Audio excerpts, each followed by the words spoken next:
Thank you for joining the call today. Today, we're going to go over some of the steps in home ownership. So you all know this is just a brief overview of what we're going to cover today. The top reasons to own your home buying kickoff process, why a pre-approval matters in this market, also building your FICO score, loan types and available programs, the 10 commandments in lending. We're going to go into today's market, how to make an offer, the journey to home ownership, the process from start to finish, and then a Q&A at the end. If you have any questions or want us to go more in depth on anything, that's what that's there for. A little bit about me. My name is David Sanchez. I'm a realtor. I've been selling real estate for a little over 7 years now, and I focus in California and LA in the OC area. And then I live in Long Beach. Kimberly is on the call as well today. If you can give a quick intro, Kimberly. Hello, my name is Kimberly. I've been doing business for about 5 years. I'm originally from Texas, lived in New York City for a little while, and now I'm here in Long Beach as well. Perfect. And then Charlie. Hi, my name's Charlie. I'm a mortgage broker. Broker loans to over 50 different banks, depending on the program. We'll make sure that we fit your needs. I've been doing loans for about 6 years. I truly love what I do because I feel like you can't, as a buyer, make a good decision without at least having basic info to help you make that decision. Perfect. Yes. And Charlie's great with that. We all have our own swim lanes. I don't deal with the lending. I don't have millions of dollars to hand to you. So that's why we got to have someone like Charlie on the call too. And he can answer those questions perfectly. All right. So reasons to own a home. So there are a lot of different reasons. These are just some of the big ones that I think of. One of them is equity. You have the opportunity to build equity over time, and that's the amount you owe versus how much your home is worth. That's a good one. Also appreciation. And that's the amount the property value increased. We also have the tax benefits. I do have a call with the CPA, but there's a lot of different tax write-offs that you can have, and that's a great benefit. Also upgrades. If you do some upgrades on your home, let's say you decide you want to put in new cabinets. The good thing is you can, and it will improve your property's value. If you're renting, you could switch out the cabinets and your landlord will love you, but it's not going to help you aside from you being able to use them. If it's your own home, then that's going to be something that adds value. We also have it as an investment. A lot of times people do start as maybe it's a condo that they buy for themselves, and then later on decide to turn it into a rental property or use it as a stepping stone and pull equity out. There's a lot of different things they can do with that, but it's just as an investment, it's a good starting point. The home buying kickoff process. Building your team is the first thing you want to do. You have us right here. So there you go. We could check that off your list. Check your score. It's a good idea for you to know what your credit score is, because if you do need to make some improvements on it, then you can. Boost your savings. I would love to say you don't need to have any money to purchase a home, but you're going to have some. So it's always a good idea to just start saving now. And then also knowing your numbers. It's a good idea to know what interest rates are, what your income is, how much you're pre-approved for, so that you know how to get started. Speaking of pre-approval, that is something that's very important now and really in any market. You want to make sure that you do qualify for the home that you're looking at. Say you love this $1 million property. If I only qualify for 500,000, then why am I looking at this home that's $1 million? I'm going to have my heart broken realizing I can't afford it. But there's a lot of great options that are under 500,000. You just want to get an idea of what you qualify for. Once you find the home you love, we're ready to go because we have a pre-approval ready that we can send out that offer. And speaking of that, Charlie, if you could talk about what you look for when you get that pre-approval. Absolutely. The first step is to build the file. From that foundation, we can figure out what we're approved for, what loan program makes the most sense. Basic items we'll need are your driver's license and social security card. If you are W-2, a wage earner, we'll need your most recent 30 days worth of pay stubs. Every other Friday, twice a month, or weekly, we'll need the most recent 30 days of pay stubs, along with your most recent 2 years of W-2s. In this case, we would need a 2023 and a 2022 W-2. If you're self-employed, it's a little bit different. We'll need the most recent 2 years of tax returns. And any other additional income you receive, whether it's rental properties, alimony, child support, pension, social security, we'll need to prove that income as well. If you owe or receive any child support, alimony, disability, permanent disability, or retirement, that's something else we'll need to disclose because it is a federal loan application. We'll need 2 months worth of bank statements, or if it's a brokerage account, retirement account, the most recent quarterly statement to show the bank that we do have the money to purchase this home. A big part of your pre-approval and your loan once you find the house is going to be your credit score. We have 3 bureaus, TransUnion, Equifax, and Experian. All lending institutions go off of the middle score. So if you have, say, a 760, a 740, and a 720 score, we're going to go off of that 740 for qualification purposes. Credit's kind of like trust, right? It takes a lot to build and can all be wiped away pretty quickly. Some little tricks are make sure you make all your payments on time. Even if it's the minimum payment, do not miss a credit card payment, car payment, student loans, anything like that. The biggest hit to your credit is going to be if you miss a payment. If you have the ability, pay off that credit card every single month. If you rack up $1,000 in charges, hopefully you can also pay off that $1,000 each month. That's going to keep your credit score right on track to be the top of the top. And then a couple different types of loans. Within the lending space, there's a couple different governing bodies. You have the U.S. Department of HUD. Those are our government loans like FHA and VA. With FHA, it's typically the government's version of a first-time homebuyer program. Minimum down payment's 3.5% of the purchase price. You can have a variable or a fixed interest rate. Most people elect to have the fixed because it's never going to change. You do have mortgage insurance with an FHA loan, and it's a one-size-fits-all mortgage insurance factor. So it doesn't matter your credit score or your down payment, you will have mortgage insurance tied to that loan for the life of the loan. Very few people keep a 30-year mortgage for 30 years, right? Something will happen in the life of that loan or in your home where you're either going to sell down the road and buy a new home, or maybe rates come down and we can refinance you out of that higher rate to a lower rate. And because it's a government-backed loan, the minimum FICO score goes all the way down to 80. On the flip side, you have conventional. The governing bodies for conventional loans are Fannie Mae and Freddie Mac. They're a little bit more efficient than the government loans, but they're a little bit more strict in how we get qualified. The rates are fixed and adjustable as well, but again, most people elect to go the fixed route. Your private mortgage insurance cancels out once you reach that 20% equity position in the home, as opposed to FHA, where it's a one-size-fits-all factor. Your mortgage insurance is based upon your down payment and your credit score. So it's better in that regard if you have better credit and a better down payment. Your minimum FICO score is going to be 620 as opposed to 580 for FHA and VA. But your minimum down payment, this is a common myth. People think, oh, I can't buy a house. I don't have 20% down. You actually don't need 20% down. You can get into a home with as little as 3 to 5%. And then VA loans are the best loan on the planet, in my opinion. You don't need any down payment. There's no mortgage insurance. And the rates are typically a little bit better than conventional because it is a government-backed loan reserved for veterans and their families.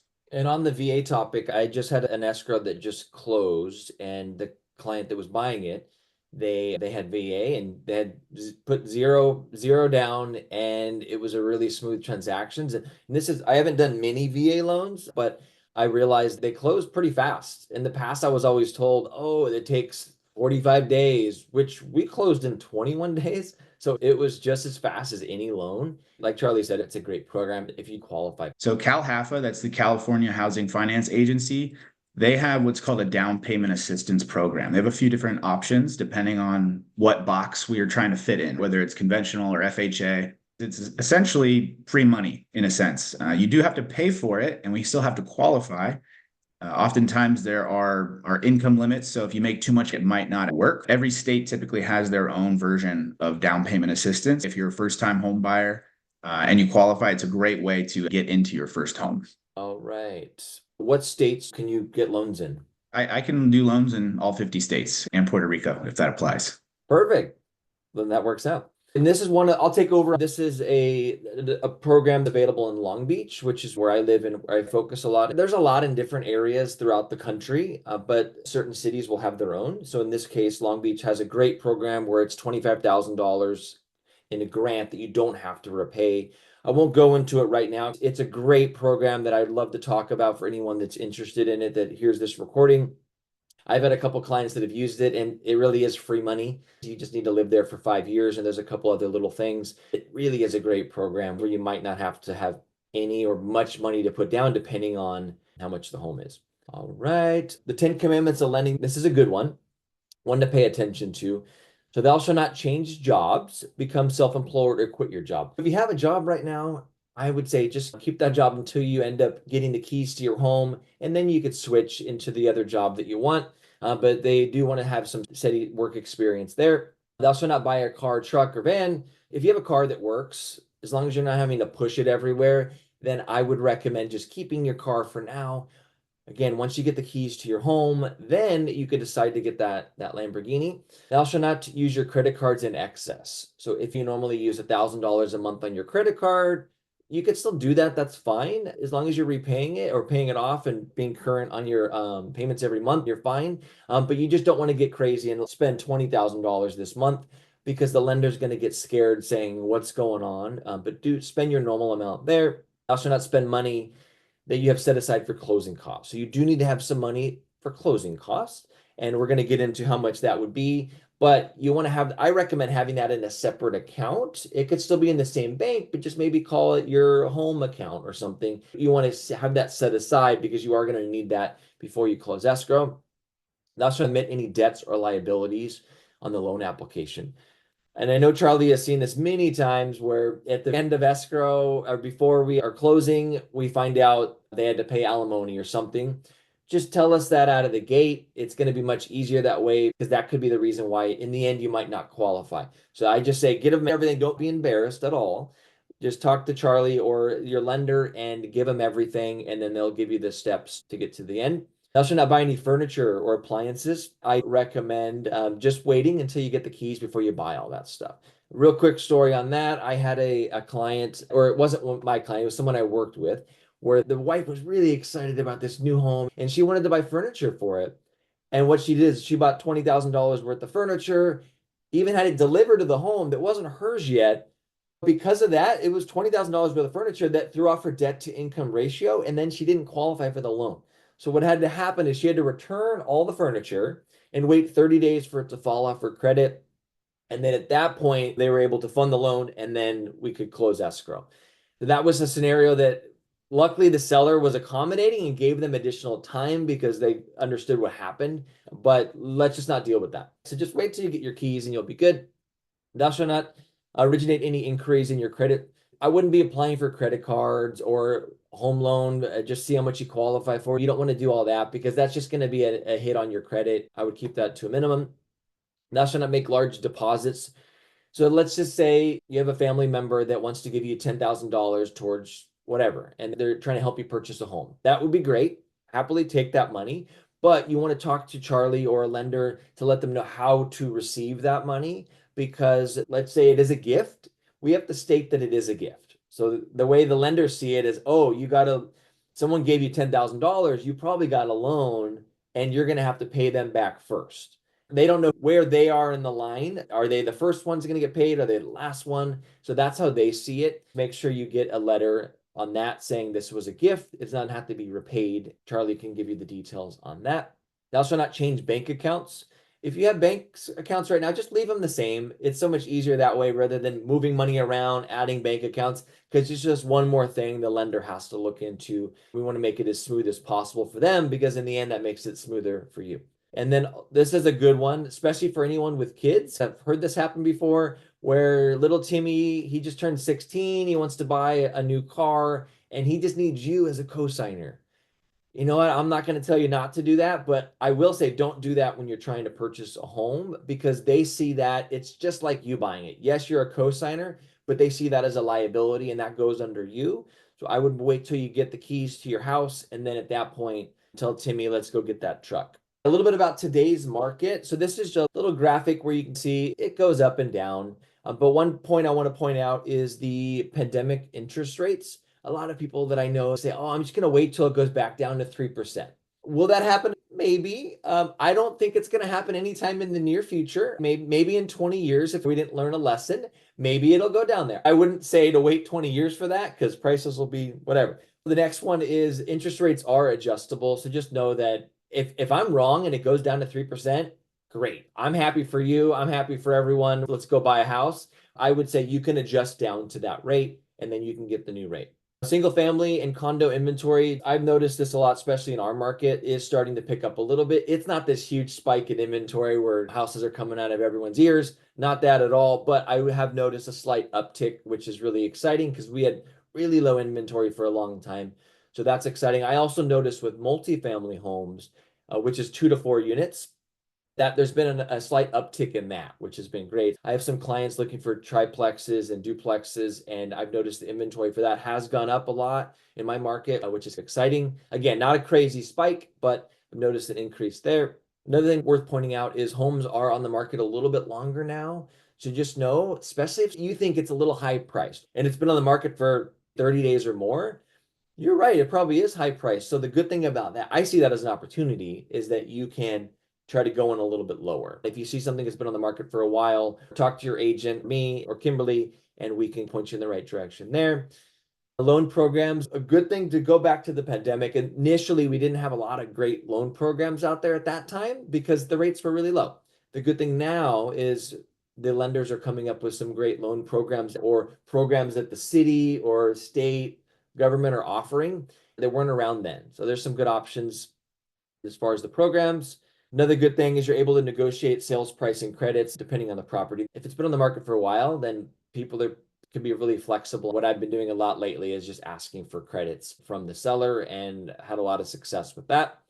The best time to buy a home is when you're ready. I'm never going to pressure you. Kimberly's not going to pressure you into buying a home. Charlie's not.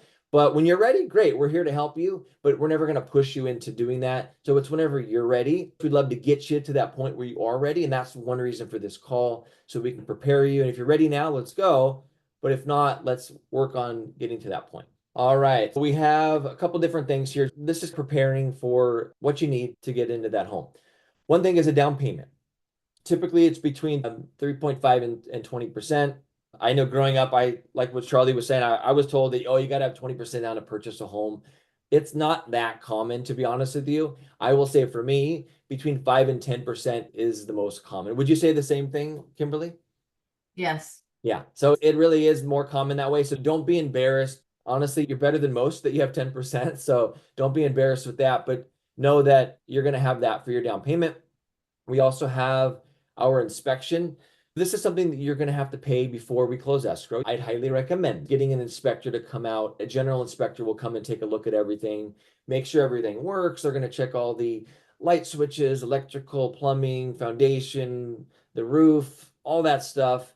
And that only costs between $350 and $550. Worth the money. 9 times out of 10, we end up getting that plus some from the seller, just from some things we find during the inspection. We also have an appraisal. That is something that the lender is going to require, and that's just showing that the house is worth what we're paying for, between 500 and 700. And then the last one for closing cost, you do want to have approximately 2.5% is what I say. That's a little on the high side. Honestly, it's about 2.25%. But if you plan for 2.5%, then you should be good for closing costs. All right. And then Kimberly, if you could talk about some of the new changes that we have that really started this year. Yeah, so there's been some changes in the way that real estate works for buyers and sellers that started in August of this year. One of the biggest changes is that in the past, you could see any home you like with any agent and switch them up, but now you do have to have a written agreement with that agent. The agreements are all different, especially in different states. So some of you are in different states, that's how that works. But there's a couple of key things that need to be on those agreements: the length of the agreement, what the agent is responsible for, and how much that agent is charging for those services. That has to be very clear on that agreement. And these fees are negotiable. Each agent sets their own fee. Agents have their different fees, and each one will be different. And whether you're going on a virtual tour or in person, they're going to need that agreement with you. If you walk into an open house, you can go in with your friends, with or without an agent. But if you're doing something privately, whether on FaceTime, Zoom, or in person with an agent, you have to have that signed agreement. In the past, sellers were paying the buyer's agent compensation. Now that's still true today, but it's just done a little bit differently. It's negotiated in each contract. So you can still ask, hey, Mr. Seller, I'd like for you to pay my buyer's agent. And you can also ask the seller to help with other things like the closing costs that David was just talking about, that agent's compensation, and any other credits that your agent might negotiate for you. So that hasn't changed as of yet, but it's just the way that we go about it is a little bit different. Thank you for explaining that. That brings us to the next for buying a new build. So as far as being is represented, if you end up going to one of these new builds, just know that they're going to tell you to sign in. They're like, oh, don't worry about it. Just sign this paper. But a lot of people, what they don't do is read that paperwork. And what you're saying is you don't want to be represented. If you sign that paperwork, then unfortunately, we would not be able to help you negotiate better price, terms, all that stuff. So what I would recommend is you let your agent know that you want to go into one of these new builds, and then we would go with you. Because on that paperwork, it says you want us to go in with you, and then we'll be able to work with you on that. And then you'd think, oh, it's a new build. Wouldn't it be? There's nothing wrong with it. I will say that's not always true. Sometimes it's even worse than some of these older houses. So I would say you wanted us to go in there. I had recently where it was a nice new build, but there was a lot of different things we needed to fix. And I got an inspector to come out. For example, the dishwasher didn't even work. That's something that they wouldn't know unless we tested it out. And there was a lot of little things like that we made sure before we closed escrow, they fully fixed. And then it really was a new build and in good condition. All right, house hunting checklist. So when we are going out there, a couple things that I like to pay attention to is scouting out the neighborhood. You got to go there different times of the day. Maybe you go there in the morning, walk around, grab a cup of coffee in the neighborhood and walk around. You want to see who are my neighbors going to be and what's the traffic pattern? Is there a railroad that goes by at 7 in the morning? Hey, worth paying attention to that. Let's say you normally get off work at 7 o'clock at night, you get home at 8 after traffic. Is there any parking at that point? If you have a parking spot, great. But if not, if you're street parking, how long does it take to find a parking spot? Something to pay attention to, or you're out there at night and it seems a little dangerous. Maybe worth paying attention to because you got to walk your dog Fido at 9 o'clock. And if you don't feel comfortable walking, then maybe that's not the neighborhood for you. A couple things to pay attention to. Also, back to the something loud like a freeway. There's a shopping center. There's a school nearby. If screaming kids get on your nerves, maybe right next to the elementary school is not the greatest option. So worth paying attention to that. Also, if you're in a flight path of I'm in Long Beach and there's an airport near me, it's not a flight path right over my head, but if you go a mile, 2 miles in the other direction, the airline or the airplane goes right over your head. So you got to pay attention to stuff like that. Also, the smell in the air. I used to live near Chino, and I remember it used to smell like cow poop. Not everyone's thing. Some people like it. It's not my thing, but just something worth paying attention to because if you don't like the smell of cow poop, maybe not your spot there. Maybe go a little farther away. Also, I like to point out local police and fire stations for a lot of reasons. One big one for me, at least, is that if you're by a fire station and it's across the street, know that you're probably going to hear sirens at 2 in the morning. I used to live in Seattle and a fire station was 2 blocks away, and the route that it would take was right under my place. It would wake me up at 2 in the morning, 3 in the morning, all the time. So just worth paying attention to that. And then also, if there's a homeowners association, there's a lot of details you'll get once we open escrow. Say the CCNRs goes over all the rules. And for that complex, that's a really important one to pay attention to, that you'll get a full 110-page thing, which will help you go through once you get into escrow on anything with any condo that has an HOA.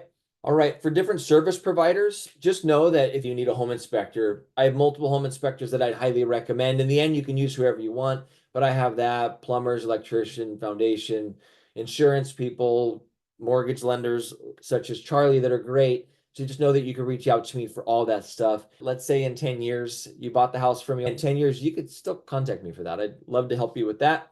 And then a big one, this is my favorite slide. So I hope you guys are ready for this. This is the journey to home ownership from start to finish, what it looks like. The first one we want to do is build your team. Like I said before, we can check that off the list. You have 3 people on this call that are great. And this is you. You're happy, excited for this new home. So let's go through that process. So we got that. Okay, the next one, you want to have a pre-approval. So you do want to talk to your lender or Charlie about that. Get a pre-approval ready to go so you know what you qualify for. Next, sign an agreement with your agent so that you know where you're both at. And you can go house hunting at that point. We go house hunting, we say, you know what, Kimberly, David, this is the home I love. Let's write an offer. All right, we'll work together on that and explain it to you page by page. We could go back and forth with counter offers, but let's say we wrote an offer, we're the only one, got a great deal, and got our offer accepted. From that point, you have 72 hours to wire your EMD, your earnest money deposit. That shows that you're a serious buyer And know this is part of your normal down payment. So say you're putting 10% for your down payment. I recommend 3%. It's between 1 and 3%, but I recommend 3 if you can. I would do 3% for your EMD, and that just showing that you're a serious buyer. But you have your 10% for your total deposit and 3% for your EMD, which means you have to come to the table with additional 7% later. It's not an addition, it's just part of your down payment. You're just putting it up front early. This goes into the escrow account. Escrow is a neutral third party. They're in between the buyer and seller, and they want to make sure we're all playing nice. We're following the contract that we wrote. They're also going to hold the money until the very end. So this is going to go into that escrow account. At that point, we're doing our inspections on the property. We get a general inspector. Oh, they call out electrical. Okay, let's get an electrician. The good thing about it is you do have in California, you do have in most states, it's very similar, but you have your 3 main contingencies. The first one is your inspection contingencies, AC unit that doesn't work. That's fairly common and it's expensive, so I'll bring it up. So we have the general inspector that says the AC doesn't work. What I'd recommend is get an AC person to come out and look at it and give us a quote. Now we have the guy that comes out, looks at it. They say, you need a new AC unit. It's going to cost you $10,000. Great, good to know.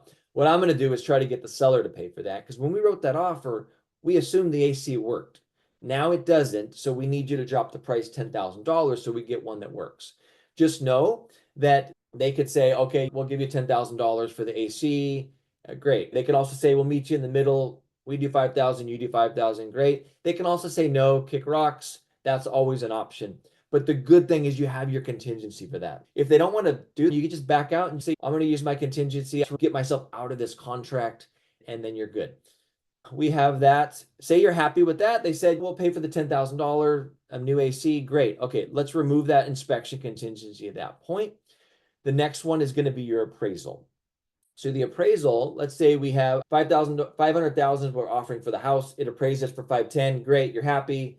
You have equity already. 500,000 it appraises at, which is more common. It usually appraises at whatever value you offer, but we have that. Okay, great. It appraised. Now you can remove that contingency, or the other way around where it appraises at 490. In that case, we could negotiate. Maybe they drop the price to that point, or we meet somewhere in the middle. I like this house. I'll pay a little bit more to meet the difference. So let's say we all agree on that. Then you'd remove your appraisal contingency. And if you don't agree, that's your reason to get out. And then you get your full earnest money deposit back. And then your last contingency that we usually remove is your loan contingency. This is one where we really lean on someone like Charlie to make sure we are solid. They're combing through everything to make sure that you qualify for the loan. Something that has happened before with a client where we were almost at the very end and then they lost their job. But the good thing is we had our loan contingency at that point. So what we could have done is backed out. But instead we decide we put that on pause and say, you know what, we're still going to try to move forward. We're not going to remove that contingency, but let's see if she can get another job, which luckily she did. So it actually took a couple of weeks, but she ended up getting another job. And because it was the same type of job, the lender was like, okay, she's a nurse. She's going to be another nurse. I'm sure she'll be fine. She was able to close on the loan and she got keys to her new home.